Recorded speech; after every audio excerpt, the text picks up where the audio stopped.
So good afternoon, sort of good evening to everybody. It's a Sunday, sort of an evening coming up, but thanks for your time on the Sunday.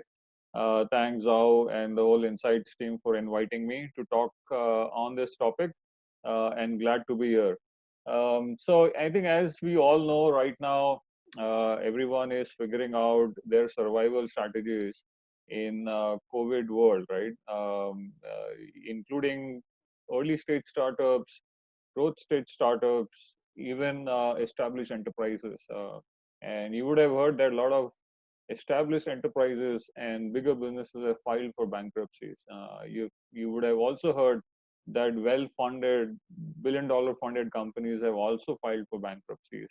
So it's a difficult sort of a world today for everybody, as an individual, as a startup, as a company, and hopefully we come out good out of this as soon as possible. So I wanted to sort of keep this very focused on the startup part of it, and then how do you deal this current COVID situation. So this also applies to not only if somebody is thinking to start up, but also who is an early stage early stage startup right now. And essentially we say that we're going back to basics, and as you would have known, the basics is how to be lean every single point of time, whether you're in this situation, whether you're not in this situation. I'm not sure if you have read Lean Startup by Eric Ries, but if not, you should go and read about it. Unfortunately, not many people follow that. But if you would have been following it, you would have been much better situation in today's world as opposed to if you're not following it up, right? So I'm gonna kind of go back to basics, and in terms of how do you really survive, and if you also want to start up in pandemic situation, which is also, by the way, a great opportunity sometimes. And as you would have read across, there are a lot of great unicorns and growth companies that started after 2008-9, which was another recession that point of time. So it's a great opportunity, for starting up. But at the same point of time, you have to be careful and you have to follow certain things wherein you don't sort of get killed out very immediately. And it also applies to very early stage startups who are there right now. And how do you kind of stay lean? So that's where I'll come. It's basically four basic principles of how do you run lean or how do you start lean if you're an early stage startup or if you're a wannabe entrepreneur. First and foremost, using less resources. And by the way, this I have given this presentation even before COVID situation, which means is this four principles are sort of your Bible, and which you can follow any point of time, and just not in today's world. But it becomes more and more significant in today's times. And we're going to cover some of this. So, what it basically means is to lean is how do you utilize less resources? When we say resources, whether it's team, uh, whether it's expenses, whether it's cost, cash, anything, physical, non-physical, living being, non-living being, anything what you utilize, you have to do it in less. Build less features. So if you are a product designer, product manager, how do you really avoid nice to have, wishful features, and build as less as possible, which creates value for the customers? I think that's very essential in today's world. How do you make sure that you're decreasing your cash spends? You're not really doing haywire marketing campaigns, sales campaigns where you're spending tons of money and nothing is happening out of it. So very basic, very simple. And I like this world of simplicity. If you follow this four, this will not only help you in today's COVID situation, but this will also help you, in the regular non-COVID situations also. So just to repeat, use less resources as much as possible, build less features as much as possible, only which creates value to the customers, and decrease cash spend as much as possible, right? So it's all about doing less. So many times at a growth stage, it's all about how fast you can run, right? But at the same point of time, it's also very important. It's just not about going faster, but it's also going shorter distance. Now, for the shorter distances, you can run fast. That's not a problem. But you need to have those shorter milestones to achieve, while you're doing a lot of these things. So in today's world, as I said, it becomes more and more significant. It becomes more and more important. In today's world, nobody is talking about growth. People are not even talking about sustenance right now. People are talking about survival, right? Survival is even below sustenance. If you can survive, then you can sustain. And then if you can sustain, if you can grow. And this is like an 18, 24 months sort of a journey from now. And you have to bucketize in those three categories every 6 months. So it's not about going faster now. It's all about how do you go shorter distances and you achieve those milestones using as less resources as possible. Right. So as a basic, we all know you have to start with an MVP, which is basically an experimental product. It's a viable product, it's a usable product, and it's a lovable product, right? At the same amount of time based on what category you are in, B2B or B2C. So essentially, as an experiment, what you do is if you have an idea, or if you were very early looking to start something, or you already started but you're in ideation and exploration state, you start with an idea, you explore it further, and we'll talk about how do you explore and how do you pre-sell. Then you start pre-selling. Pre-selling is how do you get some of the early traction, early feedback, and understand those behaviors and your product market fit. And you start concierging where you go outside, meet more people, and get more idea about it, talk about it, interact more, and then you prototype, for a minimal viable product. So it's very essential to follow this journey. It's not only essential to start a new company, but it's also essential if you're doing something in your existing company. So if you have newer feature, even for newer feature, how do you make that feature as an MVP feature first, and then go large on that particular feature? How do you cut down those other features I said which does not make sense today? How do you make sure that you're creating value to your customers?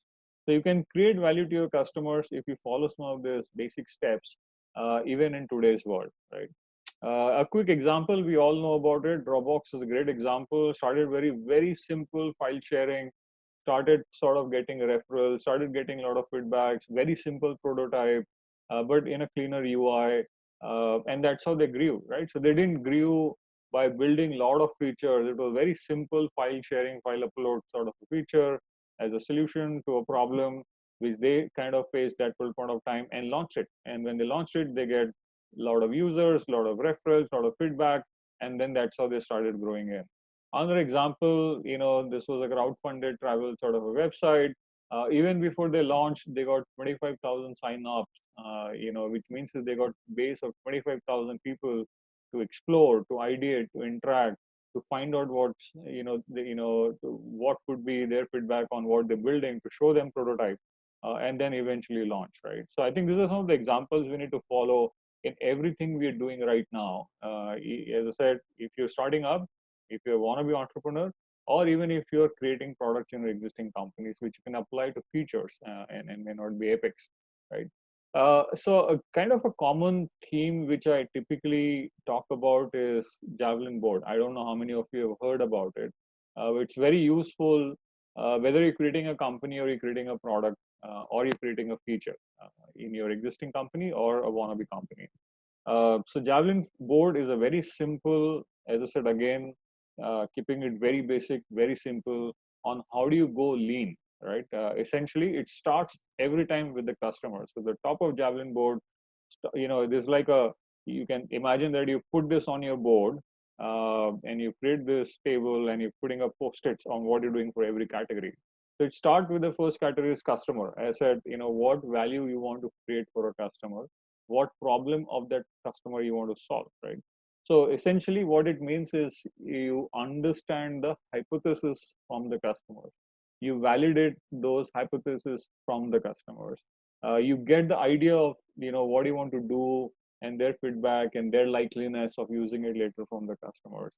And I said, not only for existing not only for wannabe startups but also for existing startups if you're creating something. And in fact, you should cut down everything what you're doing and only focus on customer hypothesis right now. And it's a great time to kind of take a step back and then think about what you're doing is right or wrong from a customer hypothesis standpoint. Essentially, then you kind of put it in different customer groups. What's your demography? What sort of age groups you're looking at? What are their aspirations and fears?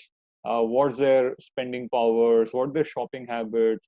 what's the technology and media traction and consumption and their willingness to use technologies, what's the superpowers they want to explore when they're aspirers, what are their friends and what are the groups and so on, right? So essentially, to validate that customer hypothesis, you need to narrow down on some of these pointers. And when you narrow down on these pointers, you get very razor sharp, focused sort of answers and validity on what you want to do or what you're doing right now, which is actually creating personas. A lot of user research and user experience starts with that, and unfortunately, a lot of people skip that step. But I think it has become more and more important even in today's world now, and it's a good lesson people are not doing that. So essentially, what you do is you divide them in different types. Your customer kind of categories, whether they're achievers, they're socializers, they're explorers. Are they only acting? They're interacting. They're reactive. They're proactive. What's the environment they are in, and so on. Right? You kind of put up a sort of a zone there, and then figure out which type of customers you want to go after, right? And then there are a few steps you can follow later on. So this is how then any UX research or a user research expert would understand. Once you have those groups narrowed down, then you pick up those personas on different profiles what you want to target, and then kind of start figuring out what that persona looks like, and then that helps to reach out to similar personas, which is essentially you find out which market they are in, which region they are in, what type of personality they are, what's their position, what's their title, what their jobs, demography from an age standpoint, what education they've gone through, languages, personality, and so on, right? And the technology likeliness also. So you kind of create those groups, create those personas, and start reaching them out. Before even you start doing prototype, right? So this is, by the way, all before you do even on prototype. And as I said, not only for one of the startups, but also existing startups want to create new features. So it essentially boils down to is find early adopters. If you see Strong Resolve other day, and Insight is taking exactly similar approach, right? Wherein they're finding early adopters, they're finding this initial product market fit with some of the things what they've already launched, and then kind of going after as opposed to going for scale at the same point of time, right? So once you kind of narrow down to what customers you want to target, and then you want to start assessing the problem, right? So which is essentially you might have kind of identified that problem, or you are exploring what problems the customers are facing so that you can create certain product and feature out of it, right? So it could be both ways. You already identified a problem, then identifying customer groups, or you're now trying to identify because you want to start something out. So it's very essential that once you narrow down on your customer, you kind of figure out what's the problem you want to solve, and who have problem with what. It's a very simple question you have to ask. Basically, who is exactly whom do you want to target, and what's that problem? A good example is older problem is basically who. So you're kind of targeting that specific set of people, which is set of older people, and then who have a problem of what is like seeing clearly. Now you can go to kind of narrowed down your problem in such a meaningful way that now you can start thinking about solutions for solving that particular problem.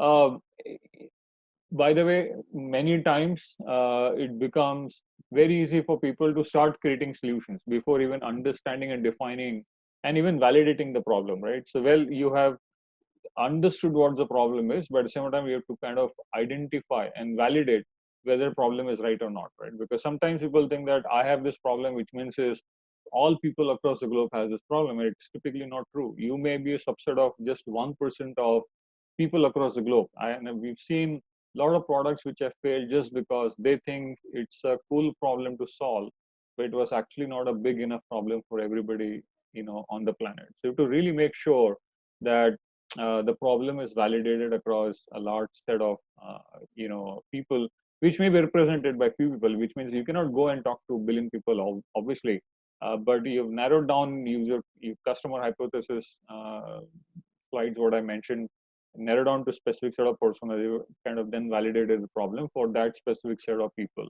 And as I said, solution you cannot start with because every problem can have multiple solutions. So it's a very wrong way to start defining solution before even identifying and validating the problem. Once you do that, the first step which needs to be done is what are the risks in terms of assumptions, right? So what are the riskier assumptions with that problem and solution? That's the next thing what Javelin board talks about. So this is where it actually validates whether your business will fail or not, right? So what are the risks associated with that? For example, somebody wants to launch, an application in a country wherein there is no internet penetration, right? So, and if you have not validated that assumption that the percentage of population in that country using data is maybe just 2 or 3%, and you have not validated that assumption nicely, which means if you launch there, you may fail, your business may fail, your product may fail, and so on, right? Because you have not validated those risks and the assumptions. So it's just not about doing and finding out all risk and all assumptions, but then narrowing it down again to which is the riskiest assumption out of it, right? And that is what decides whether your business will succeed or fail. So it's very essential that before you do anything next, once you've identified your customer hypothesis, you've identified what problems they're facing, and you want to focus on one problem, and then you identified what solutions you want to go after, but then what is the riskiest assumption associated with it? And then once you do that, the next thing Javelin board talks about is what's the success criteria, right? Which means is if you want to do that, what's the success criteria? For example, 10 million users in 1 year could be my success criteria. 1 million transactions within 1 year could be my success criteria. $1 million revenues, in 1 year could be my success criteria, and so on, right? So my friends liking my product or a feature is not a success criteria, to be really honest. It has to be aligned with certain business outcomes also at the same point of time. So define the validation method and the success criteria once you have figured out some of the things what I've just talked about, and some examples I've given what those success criteria could look like. Now, basically, you have to reiterate this again and again, unless you find the right customer with right problem for something what you want to do. And by the way, this is still pre-prototype stage. This is where a lot of interaction and exploration is still happening. So you have to iterate on this method itself, before you even go next to different other steps. Which means is, to reiterate, what you have to do is you have to ask, you have to talk, you have to interact, and you have to observe, and then you have to kind of recorrect some of the things or assumptions what you have made, or some of the success criteria you would have said. Which means that you could have set a success criteria of $10 million revenues in 1 year, but with all these iterations happening, you could figure out that, hey, you know what, I cannot even make a $500,000 revenues in 1 year. So it's very essential to kind of interact, talk to people, understand, I say people, not only your target customers, but partners, mentors, advisors, investors, and so on, right? And kind of understand, what your thesis is that coming right or wrong? However, how to ask? Many people, they're very shy to ask, they're very shy to interact. And that's where a lot of problems start, because then you've thought this is my problem and hence it's a larger problem, which is not true. You've not even gone interacted, you've not even started asking because you're shy enough to do that. But essentially, to very focused, you cannot go subjective, like, would you like to use this? Do you mind if you can give me this? And so on, right? So very razor sharp, focused again, simplified: who, what, when, where, why, how, right? So just stay to those simple questions, which kind of validates your thesis. And the more you ask someone, that also kind of gives opportunity for others to imagine. It also gives you to imagine more, and then kind of you can start trusting more and more data on that particular part, right? While interviewing, don't go overboard. Basically, go in with just be very simple 2 or 3 objectives. It has to be simplified. Have real conversations on those questions. Record it or write it down, so that you can revisit it later when you're doing reiterations and realigning some of your thought process. And by the way, friends and family doesn't count. I think one of the biggest thing you have to keep in mind, and I remember even Jack Ma, of Alibaba founder, he also say, friends and family never counts in your business. They never give you business. They might give you feedback, but that doesn't count at all. So you have to figure out who's your audience to go and ask those. How to find? Well, you have to be slightly shameless. You have to find strangers. I don't know if you know this story. You heard about Tinder, right? When Tinder was launched, the founder was actually sitting and used to go in different coffee shops or cafe shops, and they used to shout about Tinder, right? And they used to go in groups of 3 or 4 people as a friends and shout, "Hey, you know what? Have you used Tinder?" And they just kind of also sometimes bump into strangers and used to ask, have you used Tinder? So, for example, so I think that's how you have to go and do that instead. And people have done it. Founders have done it, and that's how they become successful. So you can't be shy about that. And these are some of the channels you can go figure out and keep, talk. LinkedIn, go connect with, people in that category. They'll be happy to give you feedback. Unless you're kind of dumping a lot of things with them, be very specific. As I said, very simple, uh, point blank objectives, and start understanding from those people, and you could do some of those things. And when you do that, look for those patterns, right? What are the patterns emerging out from the set of people? And those patterns will actually help you in reiterating your alignment and so on. Uh, Basically, when you do this, you're not selling something right now, right? So this is just an interaction to understand what they feel about it. So while you do this, selling is not allowed, because goal is not about acquiring customers at this stage. It's about finding potential customers to talk to primarily, right? So make sure that you are following this particular strategy very deeply, to make sure that you have meaningful conversations and you have meaningful outcomes in your realignments of your thoughts. These are some of the things what you can follow if you're creating some prototypes. Also, you create certain A/B testing, and figure out what's happening on those prototypes, and you get different feedbacks and so on, right? So I'm sure everybody understands A/B testing. If not, there are a lot of tools available which you can utilize to find out, create those heat maps, and understand what are the behaviors and interactions of people as well. One of the good thing I also suggest is when you're early, you can try crowdfunding, because in crowdfunding, you not only get your investors, but you get potential feedback from your potential customers also, because these are regular users, right? By the way, who are kind of investing small amount of money, in the companies, and they're also users at the same point of time. So it's a very good platform to get those feedbacks and do those interactions with your potential customer for that hypothesis to get more and more feedback.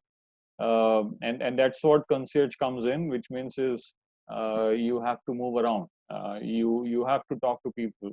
You have to interact with people, and that's what the Javelin board talks about. Then is once you've identified your problems, your solutions, your customer hypothesis, the assumptions. What is the riskiest assumption within that? What's your success criteria, and how are you going to do that?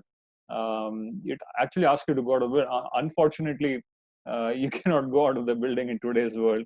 You'll have to wait for that. But what it means is basically virtually start talking out to more people outside, right? So you may not be able to physically go out of the building, but you could do that. So get out the building, um, and basically you start talking to real customers. And then once you validate all those hypotheses, start doing landing page, do those A/B testings, understand if that's right, or otherwise pivot with in adjacent things, with certain inputs on that. So that's what I kind of quickly cover this. I don't know why this circle is coming out. I didn't draw it, but anyway, so I hope this has not been taken over by somebody else in the Zoom right now. But this is what I want to talk to you quickly. Is essentially how do you stay lean in today's world, and even outside the scope of today's world. But however, in today's situation, this becomes more and important. So if you are thinking about starting something, or if you're already doing something, you need to make sure that you're following lean principle. So the other things I want to talk about is, let's say if you are an early stage startup to raise some funding, but now figuring out what to do next. So some helpful pointers, essentially on the legal side. Please make sure that you have covered yourself. You can utilize force majeure clauses if you want, if it's relevant. Force majeure clauses avoid payments. It can help you delay payments using the pandemic situation as a trigger, and that's what force majeure talks about. So you can utilize that for your vendor payments. It may happen that your customers may also invoke that, but you can also use it for your vendor payments. You can talk to your employees and make them comfortable. If you're doing salary cuts, you can also think about ESOPs plans, or more and more ESOPs in lieu of salary cuts to employees. And if nothing is working out, you have to kind of shorten your teams. You would have to shorten your teams. There's no other alternative right now. But you need to make sure that you have runaways of next 12 to 14 months, if you're bootstrapped or if you're kind of funded in any ways, or you need to do something which will help you to keep you running away from for next 12 months for sure. Keep the customers communications on. If you have already a product and already launched in the market, keep communication with your investors also on. Don't stop that out. Keep communication with your employees and partners constantly on to make sure that everybody is on the same page. Don't stop the communications. Don't become invisible to the people. Make sure that you're visible every single point of time. Get over webinars, interact with more people, and so on, kind of to make sure. In product, as I said, avoid any nice to have features.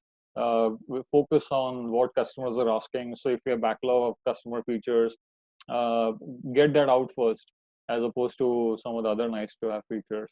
In marketing, reduce the ad spends as much as possible. Focus on contents. I was going through data generated from 2000 startups globally, and every single marketing department has cut down ad spends, social spends, but they're going with quality content, right? Quality content and nothing else, which is helping and which will help them on the SEO side. On the sales, if you have hired recent SDRs, or let's say inside sales, who are very fresh, they may not be so useful for you right now because nobody's really signing up, right? So if it's a B2B business, well, it's B2C, it's a different story. But if you have certain inside sales guys to figure out, and if you're kind of sizing off some of the size, then those are the first candidates to go out, and so on. So these are some of the things you have to take care, while you're working on your existing product, which is already launched in the market. And as I said, with the investors, keep the communication on, show what you're doing, show how you're surviving. For investors, unit economics will become more and more important. People who are just spending money will kind of get out if they're not funded again in next 3 to 4 months. The impact will be more visible after May timeframe in certain regions, wherein the impact is very high of COVID right now, and a lot of businesses have lost out their own customers. So maybe I'll take a pause on this, and kind of sort of open up for any questions. Maybe Zao, if you have any questions, I can answer, or we can take up any audience questions they might have.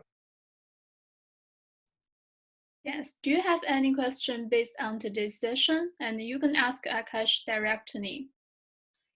You introduced the crowdfunding for startup, right? And so I found that the website actually is in American. So is there some website in Indian for the startup to do crowdfunding currently? Yeah. So there is, let's say, like Wishberry, and there are a few more, but I think Wishberry has been around. It's a good crowdfunding platform to kind of go and publish yourself. Yeah. Okay. So does the success criteria has a norm where we have the minimum sales, or we have the maximum sales, or the conservative sales, or aggressive sales? So do we have that in the success criteria? How do we identify? So the success criteria, when I mentioned, has to align with your, with what outcomes you want to achieve, right? As opposed to high sales, low sales, and so on, right?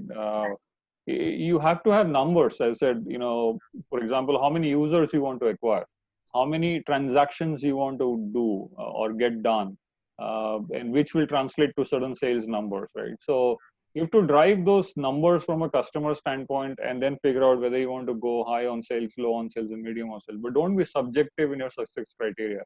Be very objective, right? Define numbers, define real numbers to those to kind of eventually figure out what your success criteria looks like.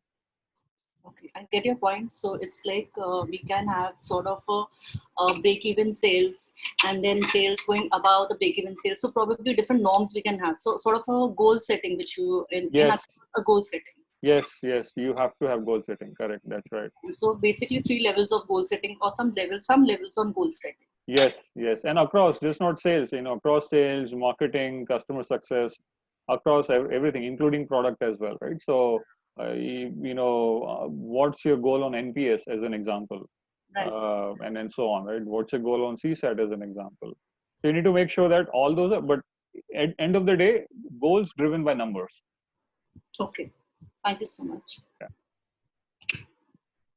Zhao, do you have any questions? Maybe I can help answer for the benefit of the audience. Yeah, I don't have any question now, but I think it's, Insight is also a startup company. So Yeah.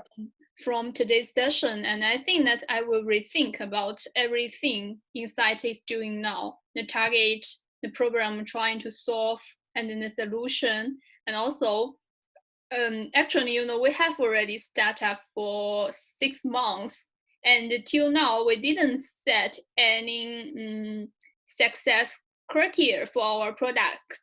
So after the session, I think that I will set the kind of goals and the data for our product with our team for the product zone. And the thing is, actually for us, for the people who like us, we are really start up a new product and trying to validate the MVP and trying to solve the problem. I think that the session is really, really hopeful. Yeah. No, thank you. Yeah, I think that, people who would look out for raising money, right? So Yeah. I think this success criteria will become more and more important now, because, even the investors have dry powder to invest, but they'll be looking at the success criteria very, very narrowly, right? So they'll put up an extra lens now and ask you, what are the criteria you have set and how much you have achieved, and show those numbers, right? So and people who cannot show that, startups, founders who cannot show it, that will be sort of very difficult for them to raise money as well, just in case from a investment standpoint. But anyways, as I said, for any startup or any business to successfully run, it's important to have those success criteria in place. And you may want to reiterate. I said reiteration was one of the slide I put, and you can always reiterate your success criteria. I mean, don't do it every 15 days for sure, but yeah, you can reiterate based on what's happening in the market as well, right? Yes, exactly. So it seems that there is no upcoming question for Akash now. Yeah, which means I've done a good job, right? So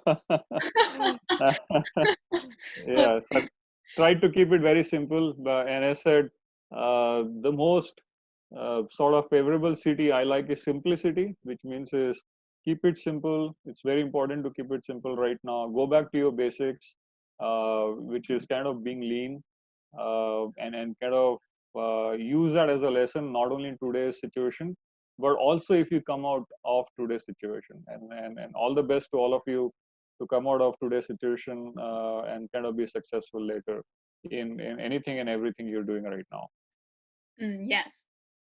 So, okay, all right. So thank you, Akash. Thank you so much for today's insightful session. And also thanks for everybody's attendance for this session. So I think, so Akash asked you that, so how many people here start up a company now? So I'm sure that maybe if you didn't start up yet and you will want to start up in the future, or else you will not attend our today's webinar, right?